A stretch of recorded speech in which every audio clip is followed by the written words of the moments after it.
Monday, December 1st, 2025. AGNDD Intel I report topic.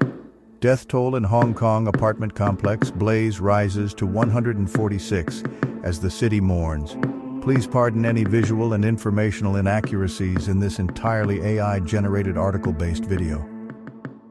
Death toll in Hong Kong apartment complex blaze rises to 146 as the city mourns. By David Rising, updated 8:23 a.m. EST, November 30th, 2025. Hong Kong, AP.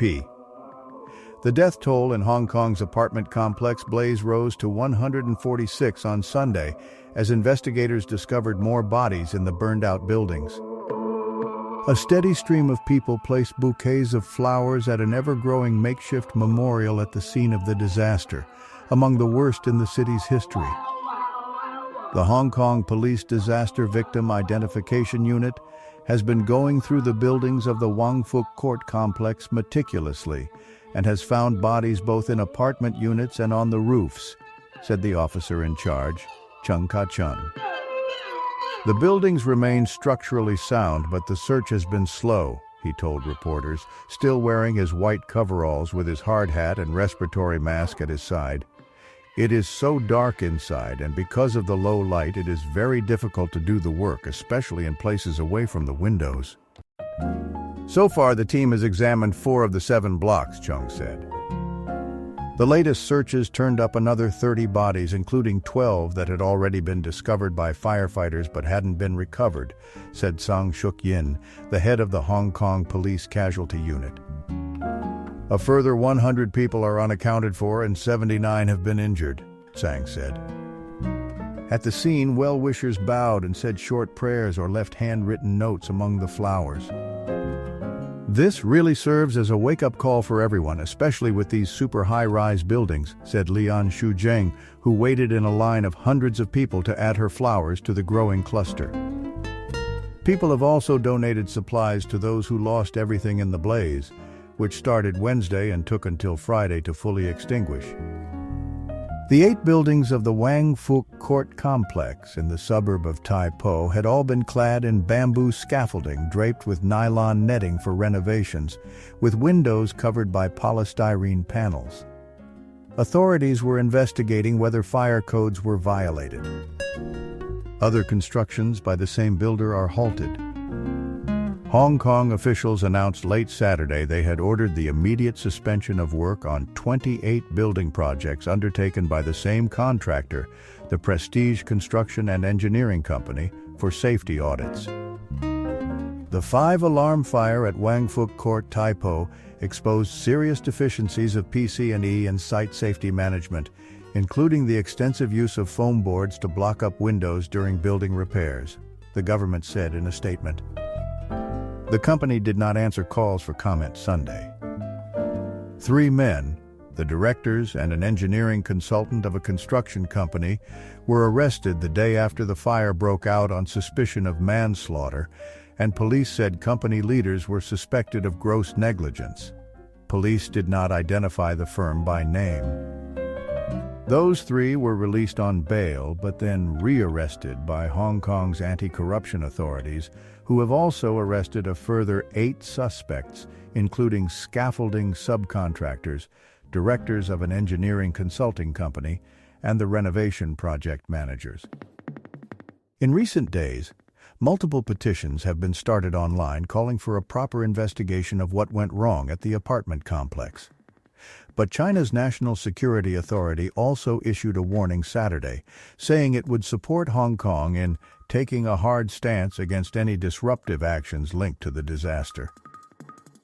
We warn those anti-China elements, no matter what methods they use, they'll be held accountable by the Hong Kong National Security Law and National Security Ordinance. Faulty fire alarms and foam panels under investigation.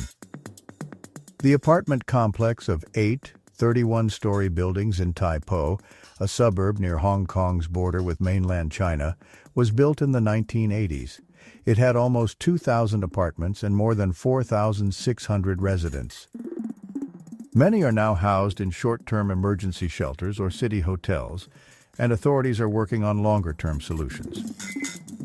"It's heartbreaking," said Jeffrey Chan, a civil servant who came to pay his respects on Sunday. "As a Hong Konger, seeing people in the place where we live lose their families, lose everything in just one night. If you put yourself in their shoes, it is unbearable. They need encouragement, support, and help from the people of Hong Kong," he said. Preliminary investigations showed the fire started Wednesday afternoon on a lower-level scaffolding net of one of the buildings, and then spread rapidly inside as the foam panels caught fire and blew out windows, according to Chris Tang, Hong Kong's Secretary for Security. Winds helped the flames jump from building to building, and soon 7 of the 8 were engulfed. First responders found that some fire alarms in the complex, which housed many older people, did not sound when tested, according to Andy Young, the director of Hong Kong Fire Services. The dead included 7 Indonesian migrant workers, and several dozen are still unaccounted for, the Indonesian Foreign Ministry said. 1 Filipina domestic helper was also killed, and 12 others remain unaccounted for, according to the Philippines Consulate General in Hong Kong. On Sunday afternoon, several hundred Filipinos packed a pedestrian street in central Hong Kong, saying prayers and singing hymns in tribute to the fire victims.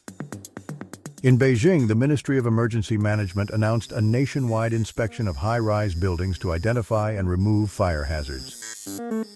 Bamboo scaffolding, non-flame retardant safety nets, and firefighting facilities and equipment such as fire hydrant systems, automatic sprinkler systems, and automatic fire alarm systems will be among the main items to be inspected, the ministry said.